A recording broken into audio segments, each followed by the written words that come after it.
Here we go. One, two, three. Good morning. This is Jeff J. Brown, China Rising Radio Sino Land in Shenzhen, just south of the Tropic of Cancer. And I am deeply honored and privileged today to have on the air Sunshine Chong. How are you doing today, Sunshine? Very well. Very Yeah, well. and Thank you. You're down by the equator. You're in Singapore. That's right. The little red dot. Hey, listen, let me read everybody Sunshine's biography. It's very impressive. My name is Sunflower Chong Sunhua and was born 64 years old on 20 January 2019. I am a mother of two beautiful children, and they are a son, Gabriel George Habib, and a daughter, Greta George Habib, from my first marriage. For your knowledge, I have escaped from two husbands because they tried to control me and thought that I was crazy to chase an impossible dream to save the world. But if you don't know, if you don't try, you don't know, right? I am a radical and I live for my dreams and ideals. I'm here to serve and not be served because I am a soul and a child of God. The joy and love of mine is to give hope to the people because without hope our existence will be empty. Hope fills our hearts with the excitement to strive on to achieve great things. I have nothing to my name, but I'm artistically inclined, hence I have a strong interest in the creative field with a keen eye for capturing and creating beauty. I'm a visionary, poet, author, community activist, freedom fighter, blogger, and architectural innovator. My books are proof, and I need not say more. My highest level education is Life University, which has shaped me into whom I am today, standing solidly on the rock of truth and justice. My journey was never about Palestine, instead to manifest the presence of God Almighty. Facebook brother, by the way, your Facebook profile says you're a visionary. Gee, that's cool. But does that mean you're like Nostradamus and can foretell future world events? Not really, but guided by my fortune tellers from Hong Kong and Singapore, and they had reviewed the gifts God had given me. So if you don't read the book Sharing My Vision of Architecture, when I make the video, my heartfelt video, you will not understand what I'm talking about. For your knowledge, I took the spiritual path and not the capitalist path to success. Gee, now I am now intrigued by your personality. You've made me awfully curious. In one sentence, what I'm trying to achieve is to manifest the presence of God Almighty. Research and development into the spiritual sphere is not so very intriguing and exciting to explore and discover the unknown. Yes, I agree, the subject is very interesting and intriguing. Like philosophy, it distinguishes the keen and intellectual mind that's forever keen and thirsty for new knowledge of the universe from the ordinary mind. And to reach the ultimate goal, you must not step into the capitalist world because it will rob you of your identity and make you disconnect with your most precious wealth God has given to you, your soul. I am a young child. I'm only interested in one thing, what is going to happen to me or what I will become when I choose the spiritual path for success instead of chasing the paper qualification which defines your self-worth. By taking the spiritual path, many told me I will end up in the four walls of the prison or either end up in the mental hospital. In the eyes of my children and family, they see me as a stupid fool chasing an unrealistic dream to bring the world to oneness. Thus, World Harmony Day was born. Wow, Sunshine, that's quite a manifesto. Yes. Hey, listen, you to prepare for this interview, you sent me a book that you wrote to your family that I take it has not been published, and it's really interesting. You take a certain subject in each chapter about your life experiences, etc. Then at the end, you write a poem about it, and it's a really beautiful book. And the one thing that really shines, that stuck out to me, is that, I mean, you're 64, and you said your mother seems like a very special person with some unconventional views. Is she a source of inspiration for you? Because she must have grown up in a very, very conservative, different time. Yes, definitely my mother is the greatest influence in my life. But before I go on, you're mentioning about this book, um, like I'm now letting you know, if anything happened to me, this book, you have to help me to publish it. Okay. Because because the fortune tellers asked me when I escaped from my ex-husband and in 1983 and 1984 I was in Hong Kong, and this Hong Kong fortune teller told me that if I can pass through 66 years old, I will live till 89, 80, 88 plus over. Okay. So now I'm 64, You're and hanging on for 2 more years.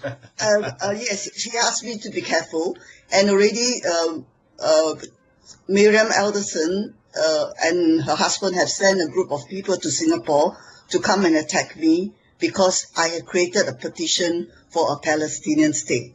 So which means that you now host my dream. I have your book. I have your book The in, English version is when it's successful, it has to be donated to the Gaza children because it's because of Operation Cast Lead. I could not accept it that it's bombing and no one say anything. So that's how it started. Okay. Thank you very much. I'm so blessed to have you to interview me because I feel it's something is going to happen. Is your mother still alive? My mother passed at 94 years old Wow. last year. Last year. Wow. Amazing. Yes. And she was from And Singapore? my mother was born in Canton, Okay. China, a farmer girl. Okay. All right. Well, I live in Canton, so Yes. very interesting. At the Well, age of 11, she left Canton and went to Malaysia because her father got a second wife. Okay. All right. She only had 3 years of education. Wow. Amazing. There are so many people like that, from China who just Yes, have these amazing stories to tell yes, and what they've very gone bright. through and yeah and maybe not having a classical education, but very very experienced and very knowledgeable and I'm sure she was very special for you and still is. Escaped from the Japanese in Malaysia, and she was the one who saved the family because they were deciding which path to go. And her uncle wanted to go the other side, but she said, no, we go another way. And the parent followed her. So they did not die. The other side, they all died. Oh my gosh. Yeah, My gosh. it's a tough life. Wow, amazing. Well, listen, spirituality. I mean, you juxtapose capitalism against spirituality, and I agree with you. I think capitalism is a soulless, one-dimensional falsehood. But please tell us about your spiritual beliefs. In your book, I read, God plays a huge role in your life. No, Is your God? I mean, is he or she monotheistic, polytheistic, Buddhist? Do you go to a temple or a church or with a congregation? Uh, I have converted to be a Muslim in 1996. Oh, really? Oh, wow, interesting. Okay. Well, Islam means peace. Yes. Okay, well, And, really good. That's interesting. All right. Well, I and lived also, I lived and worked in the so, Arab world for 10 years. I lived and worked in the Muslim world for 10 years, so I know quite a bit about it. Okay, well, that's great. So you are a Muslim. That's really great. Okay, interesting. So you're able to go to the mosque there in Singapore? uh, well, women are not encouraged to go to the mosque. Okay. But can't you go at separate times? Don't they have separate services for the women and the men, or a separate room for the men and the women? Yes, they do have. Okay, all right. All right, well, very interesting. Well, I didn't know, I didn't catch that in your book. It wasn't clear to me. Okay, well, that's really interesting. Well, listen, let's talk about your 6 books. I read your unpublished personal biography that you wrote for your family, and I think it was translated from the Chinese. Please give us just a short synopsis of them, or pick 1 or 2 of your favorites and tell us about your books. I know one of your books is about architecture. Whatever happened to your proposal for a cultural center in Singapore? Okay, the book Poems of Mine, after I escaped from Abu Dhabi, I came back home, and out of the blue, I just took a pen and I start writing. And it kept on going non-stop. So this book is about more my wish and aspiration for the world, and confusion. Who am I? What I'm doing, so on and so forth. My spiritual journey, well, is this voice that I heard in a dream when I was young, and I was angry with humanity for being blinded, chasing the wrong thing in life, I suppose. And I say, I was in a dark stage, and I let the audience know, well, if money is what you want, and I have $1 million in my hand, and I throw that money through the audience, and I took a knife and I pierced my tummy. Whether I'm dead or alive, I can't see, but I only heard a voice. One day the people will listen to my voice, and I believe I just catch this hope. One day the people will listen to my voice. And I shared the dream with my mother, and my mother said that I'm crazy, But then the next book, My Lifelong Dream, that is because I believe culture is very important. And, well, the government is building an art center, so I sort of share my contribution, on the art center. Then came after the symposium, I was at the train, and when I sit on the train, suddenly I saw a flash, a pyramid with an open and closed concept. Okay? And from there, I catch it and I develop it. Because I remember what my teacher said. A lot of people dream, and then the next morning they forget. But if you catch it and harness it, build on it, it will become something. So what my teacher said, I seem to remember. Just like my mother said, cannot, because the West came over, capitalism, Then my mother said, capitalism is about bottom line. The winner takes all. No compassion, no caring for the society.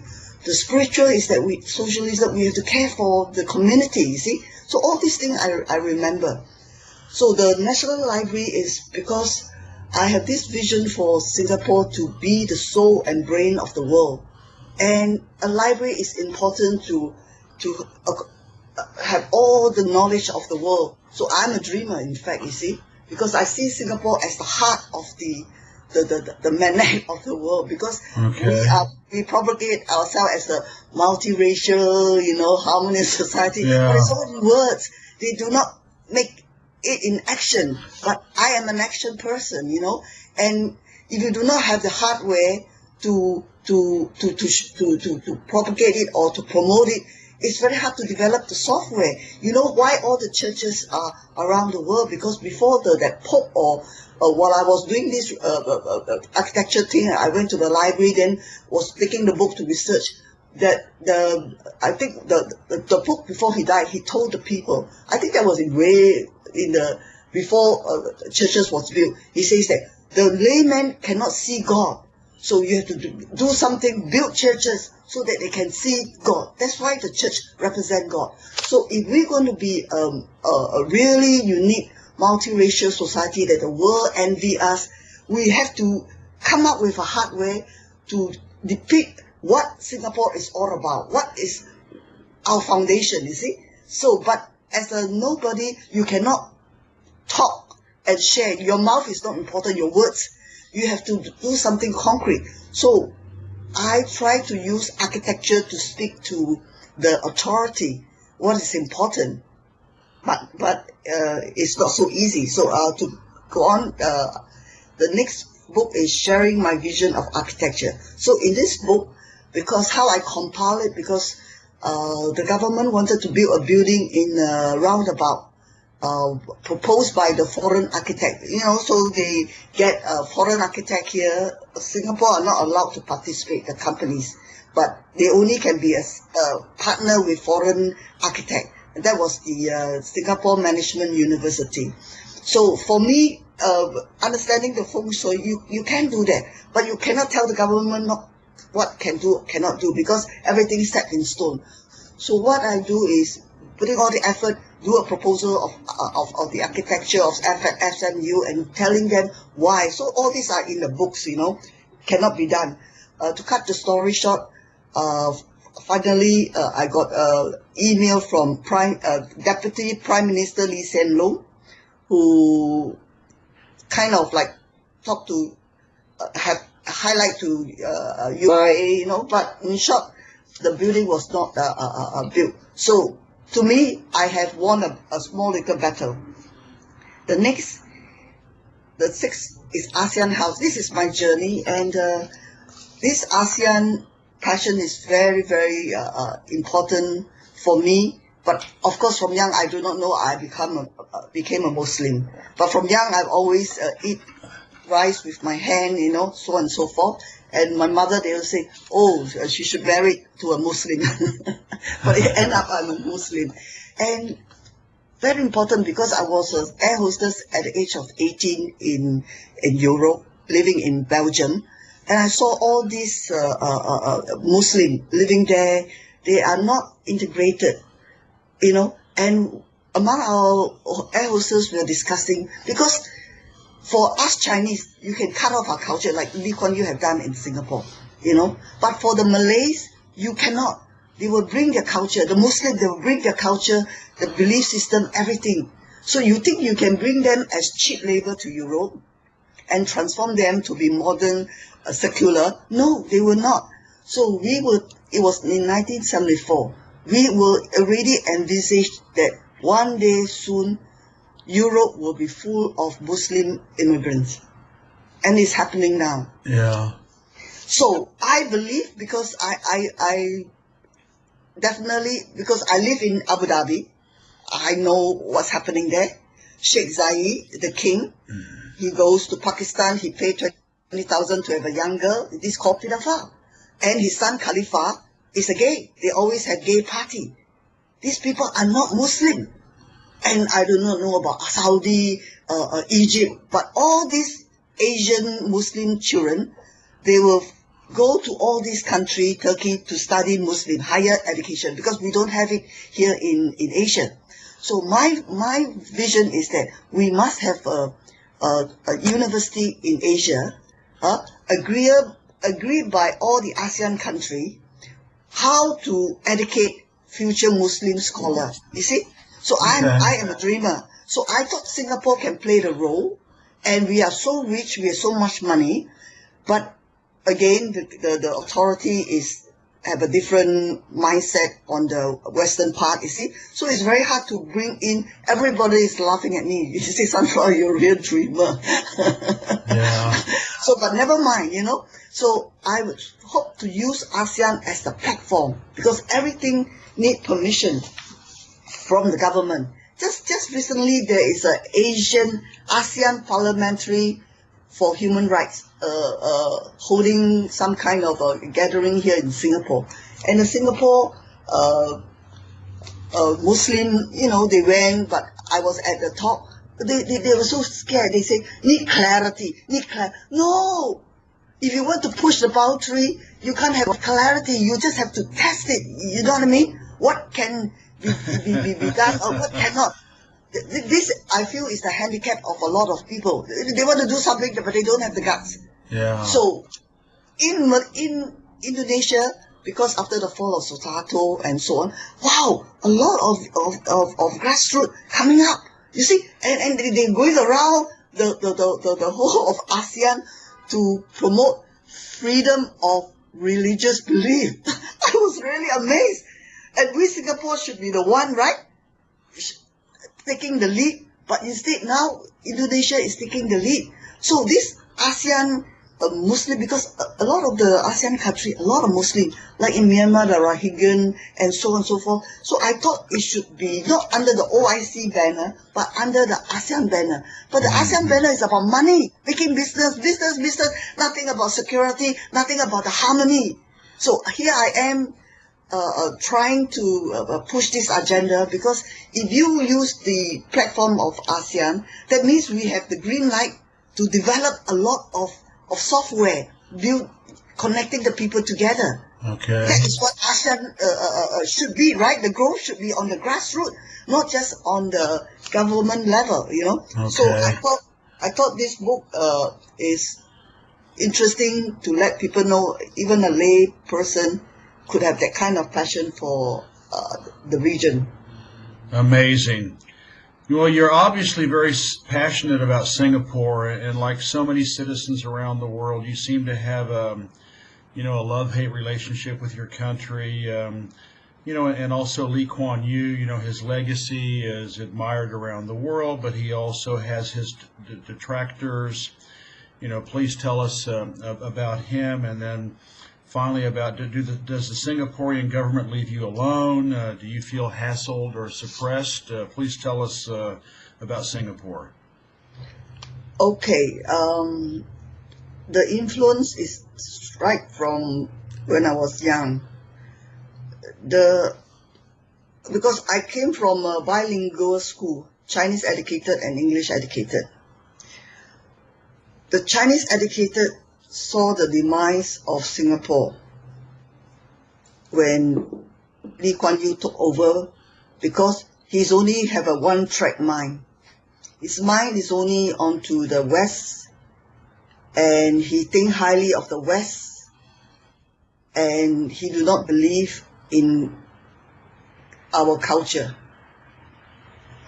So, listen to this quote. A country or a nation cannot be devoid of soul, President Xi said, adding that the mission of workers in culture, literature, art and philosophy, and social sciences is to nurture the root and soul of the nation. Can you beat it? Mm-hmm. President Xi Jinping. So now you understand why China is rising with might, because they have piled the right foundation for the nation and the people. They maintain their culture, which means the West cannot come in and break them. So this, from here, I will tell you more in quotes by what the foreigner say. To control a people, you must first control what they think about themselves and how they regard their history and culture. And when your conqueror makes you ashamed of your culture and your history, he needs no prisons and no chains to hold you. This is spoken by John Henrik Clark.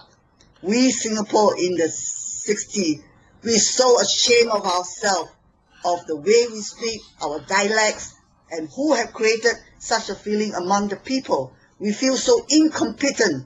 It's unbelievable those times. So this another quote. This was what Lord Macaulay addressed to the British Parliament on the 2nd February 1835.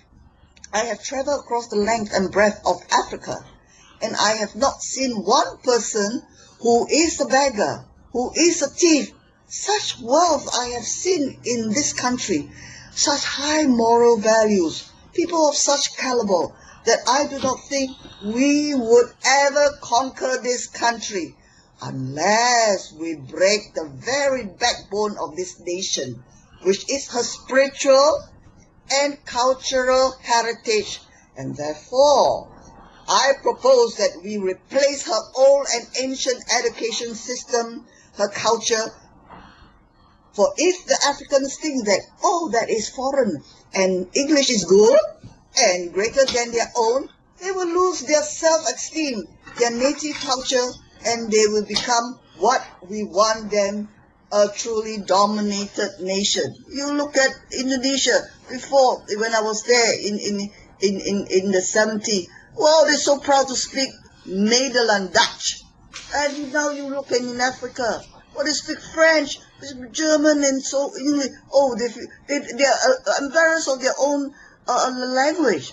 So for Africa to be strong again, they now have to have one universal African language among themselves to bring back their identity, who they are, self-pride of being an African, not shame. The West always make us ashamed of ourselves for who we are. We have to dress a coat and tie to be respectable. We have to put makeup, so and so. Oh, it's my mother say, the West come into Asia.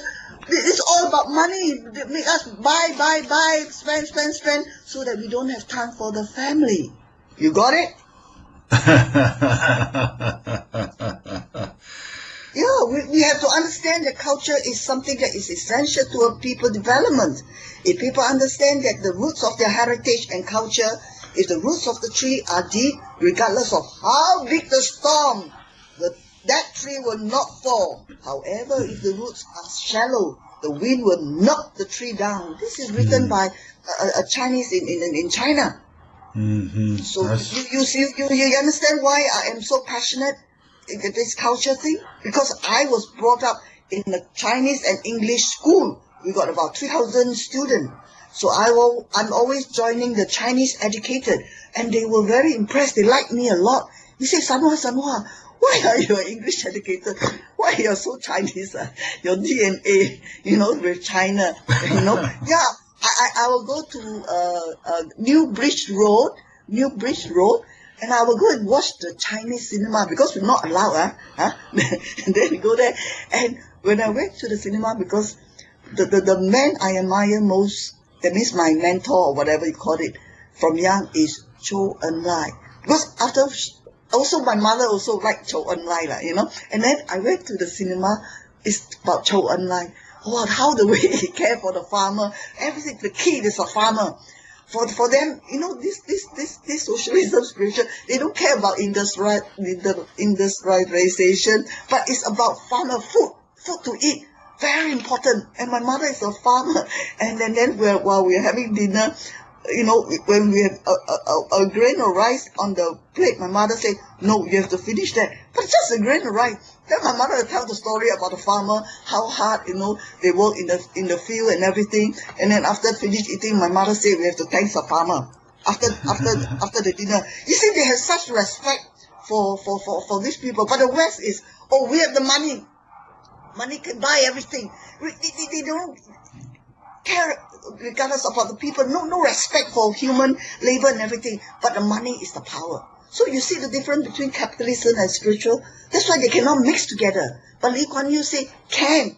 We try to separate. That means, still living in a capitalist world, we can stand up tall to be honest and pure. Utter bullshit. How you know about the Lee family now? My God, all the worms are coming out. Cannot. My mother said the minute you mix with the Jew, even there's money to be made from the Jew, my mother said, don't touch it, because they give you in the front, they'll take everything from the back.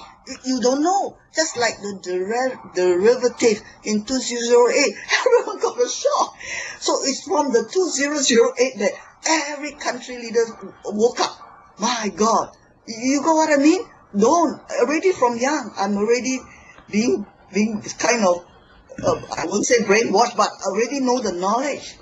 And where we are in the classroom, we are talking about race, you see. During those times, we are able to talk about a lot of things, but secretly, and one of the race in Singapore is supposed, I wouldn't want to name the race, is, like to cheat, tell lies, and then my teacher said, no, there is one race worse than this race.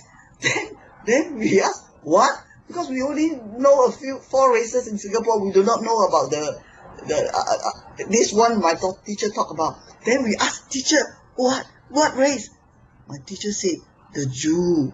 Wow, then she start talking about the money lender. He said the Jew, they cut you they cut your hand. You will give your hand to them and let them cut your hand, and you will not see blood dripping. She said, only after they leave, the blood will be dripping. My God, about the Jew, how cunning they are. They are not smart. My mother said the Jew are not smart. The Jew are cunning. But because we normal people, we are very ordinary, we are honest. But they are not honest. So they take advantage of us for not being a simple people. You understand?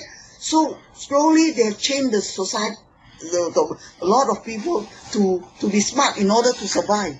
Very, very bad for humanity, you see. So these are all the influence I have been exposed. So Lee Kuan Yew legacy, I have one short sentence. A broken family, and very soon a broken nation, because most of the institutions are running on autopilot. From day one, he's dead. That's why my mother say, the minute Lee Kuan Yew leave the world, that's the demise of Singapore. And then she say, "我會講拜拜啊，我冇眼睇啊." My mother said, she say bye bye because the minute Singapore fall, she got no eyes to see. She will not be in this world. She's really amazing. You know what I mean? He say, how can he say, the minute, how can you just give the silver plate to your untrained son? You know, go to the army, where they go to the war, and let him run the whole nation. And on top of it, my mother say, my God, you know, giving all these ministers so high salary, Singapore is finished faster. I say, how come, mother? Because no one dare to speak. They have all the money. Why should they speak? They know who's the boss. There's no law. It's only Lee Kuan Yew law. So everyone is smart, you know. They're not stupid like us. We just watch.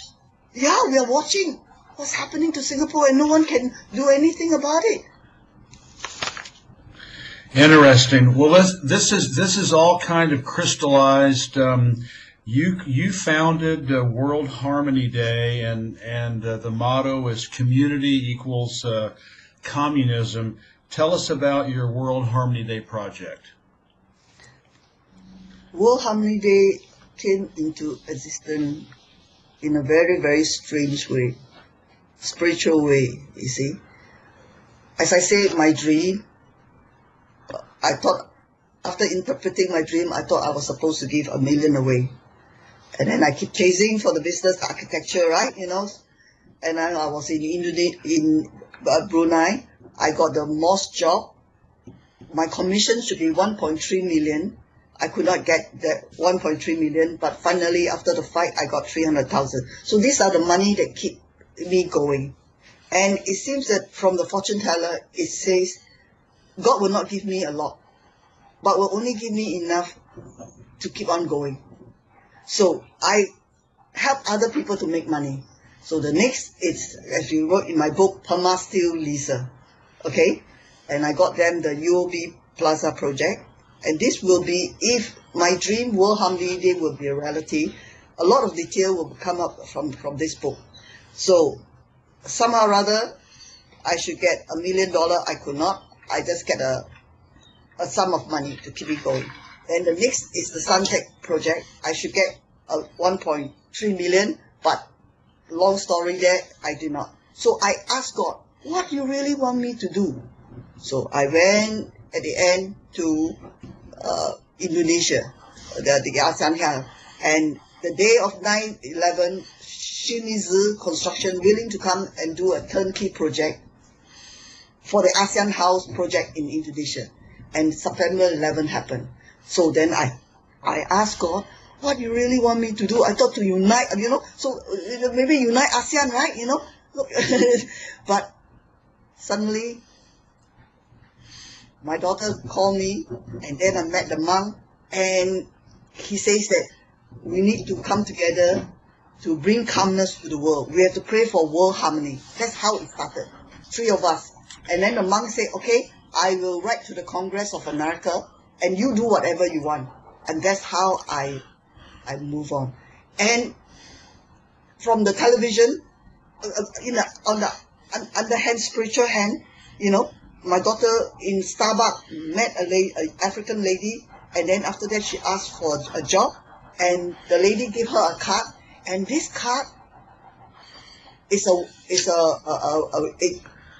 wealth working in Singapore in the media corp, and he was the one behind who got one of his people to interview my daughter in China New Asia. I put it on my blog. And then Suntec City big boss saw it, liked the idea of World Harmony, and they called us to host World Harmony. But I refused because we wanted to host World Harmony in the open space in Botanical Garden. But it was very hard to get the space. And after that, no choice but to go to Suntec City. And after sitting down there, I refused. I said, you call me, you do it. So we are pushing. Then Joanna said, sunflower is your dream. You have to plan it all. So then I got them to get the license, and I planned the whole thing. And it's because that I did not get the license on by myself that World Harmony can happen. But because it was Suntec City, who is a company, the government approved it. So through the journey of World Harmony Day, it was block. 2004, one of the members told me that the government is worried because there might be people, because this World Harmony Day can be a political platform. They were afraid it can be used as a political platform. So that's why they are blocking me. Then 2006, from 2006, I cancelled it because I learned from the police. They say, in sunflower, in the first place, you shouldn't be given this license. So I realized it, my God, you're so blessed. So that means I read the sign, World Harmony Day is not meant for me to push it in Singapore. So then I move on. You know what I mean? So World Harmony Day is very important because of the seed is sown in my heart. As I told you about culture, right? I felt China is promoting their culture worldwide, and now very strong in Africa about values, you see, respecting the parent, Confucian values, right? They are also moving into America, but now America is stopping this Confucian culture. But because all this while, the whole world is absorbing the Hollywood culture, lesbian and gay and all this, culture. They have to prove same-sex marriage to all the country. So now it's like fighting back. The culture is fighting back. Russia is blocking it already. China definitely, you see. So culture is very important.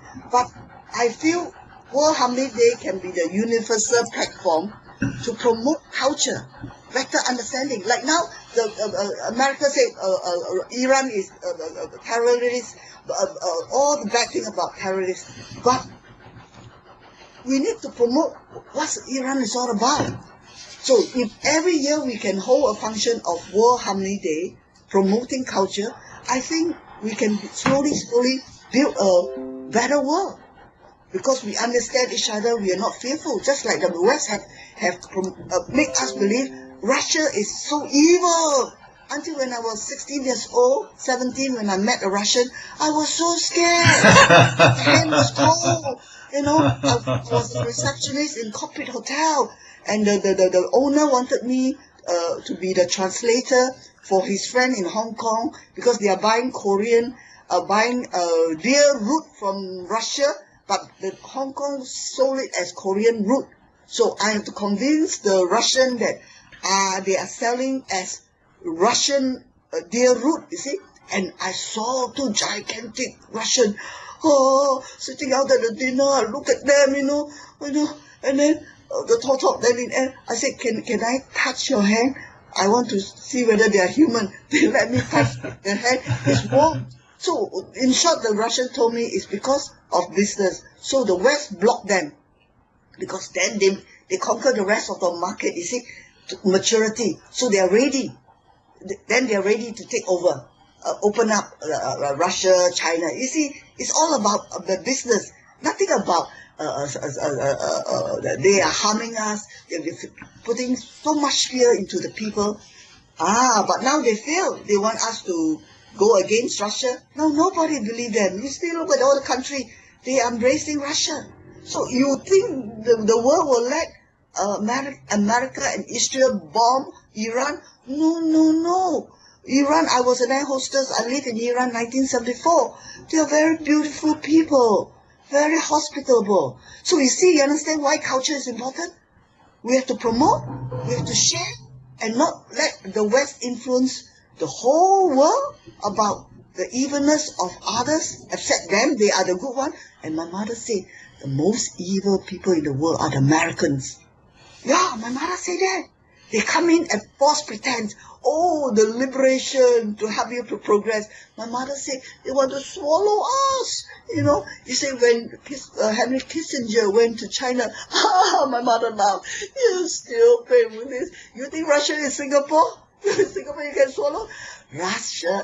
China has 5,000 years of history. You cannot swallow China. I'm very cute, my mother, Oh, and then especially, they want to play the game between Russia and China. My mother said, cannot.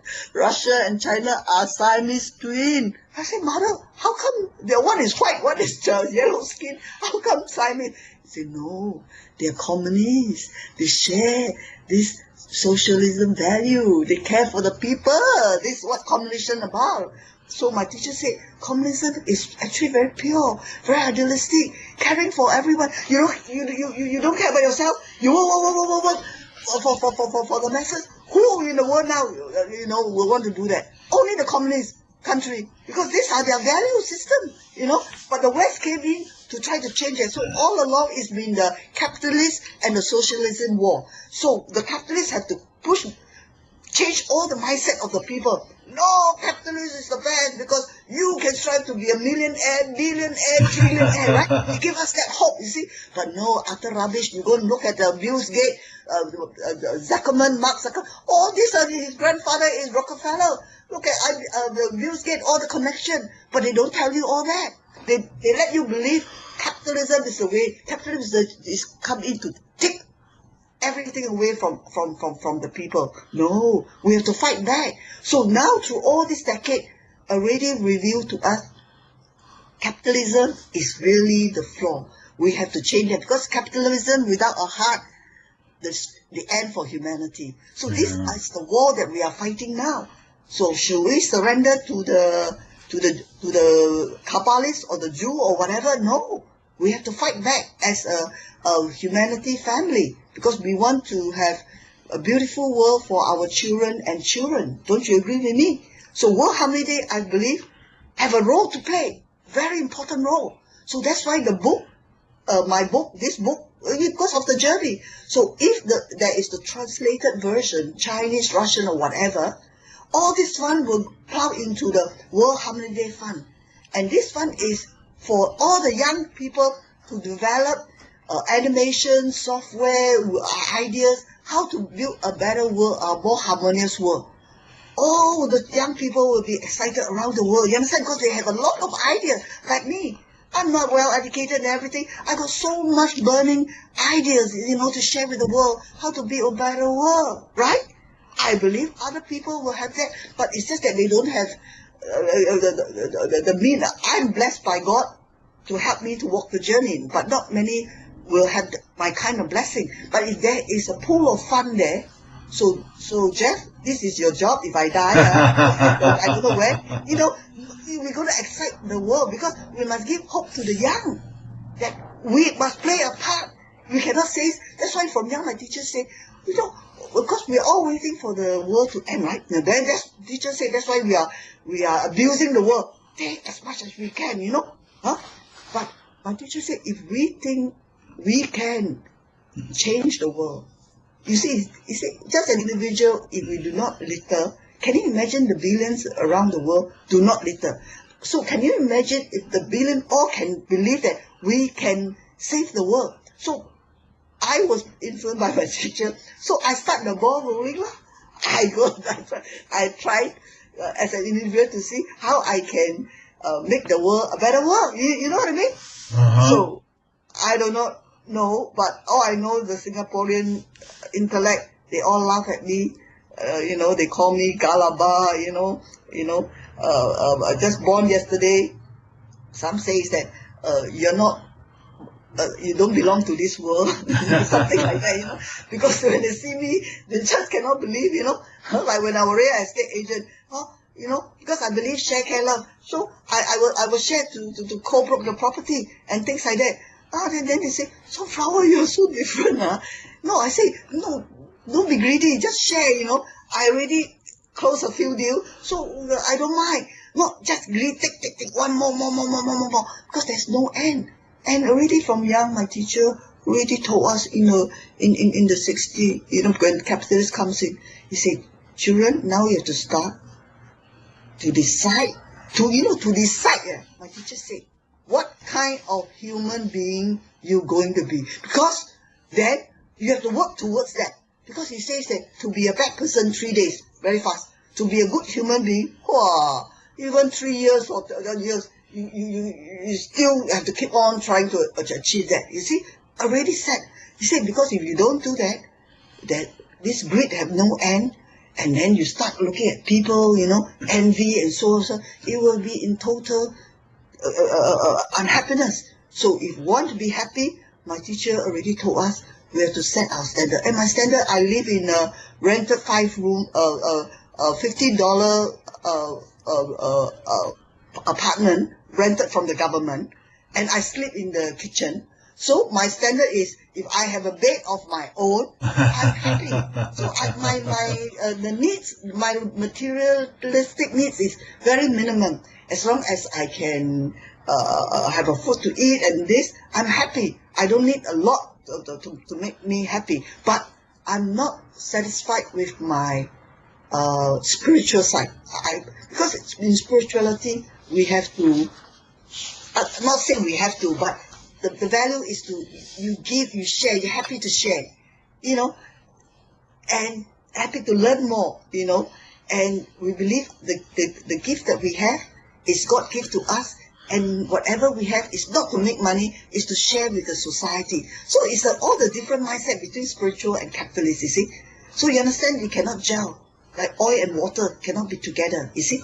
So if I have not been influenced or heard what my teacher or my mother said, I don't believe I can be this kind of human being, because I remember. And also because when I was an air hostess, I helped a singer in Borobudur, when from Indonesia they moved into Abu Dhabi, and they have their baggages, and I carry their baggages on their behalf. Well, something happened that they found out, because the baggage was left in one of the stations. It did not went to Abu Dhabi because I was changing flight. And then I was called to the office by Mr. Delnos.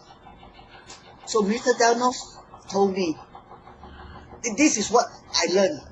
When we went for interview, the doctor let us choose a few color pencil. So we choose the color and this. So they evaluate our character, you see. I didn't know about that. So then Mr. Danos remind me, do you remember when the doctor, so the evaluation of the doctor said about you, he said, either you can be a very good human being or you're going to be a very bad human being. He wanted me to know. So he told me to decide. So he says that you cannot help people without checking. Maybe they put drugs in the bag, they use you, because you're so naive. You trust everybody. So from there onwards, I kept reminding myself, what I'm capable of. And similarly, the fortune teller also has said about my sign star. I can either be a very good human being or I can be a very bad human being. So, I don't know. Of course, I want to be a very good human being. You know what I mean? So I'm working towards that goal, you see. Absolutely. Well, listen, Sunshine, this has been an amazing interview. I'm really inspired by your life and your deeds, and very interesting, huh? This spiritual, you try to make it happen, huh? Because you know that your sign star says that you're able to achieve that goal, you see. So more or less, I'm trying to make it happen for my dream to be a reality one day, to build a better. I really admire you, and I'm really impressed. I'm going to include in the article for this interview. She has her own website. She has a blog and journalism website. She has a topical blog. She has a place where you can buy all of her books. She has a website about Palestine. She has her World Harmony Day website. She has her website on Zionism and Judaism. She is happy to include her email so that you can contact her, and she has a YouTube video site. Sunshine, thank you so much for being on China Rising Radio Signaland today. I really enjoyed having you, and I can't wait for everybody to hear your story. Thank you very much, Jeff, for contacting me and sharing my dream with the world. Absolutely. Listen, as soon as I get this up, I'll let you know, okay? So you can blast it out on all your websites. Definitely. Oh, by the way, the books, they are blocked. Miriam Alderson have blocked it. They don't allow anyone to buy my book. Okay. Well, I'm sorry to hear that. We'll hopefully you can work around that and get your book and get the book published. Not to worry. If it's meant to be read by all, one fine day it will be. I believe so. Have faith. Have faith. We all must have faith. We'll just keep on going and do good work, to make God proud of us. You see? Absolutely. God is looking. God is looking. Hey, thank you so much, Sunshine. I'll let you know as soon as it's ready. Yes, thank you very much, Jeff. Bye-bye. Bye. Bye.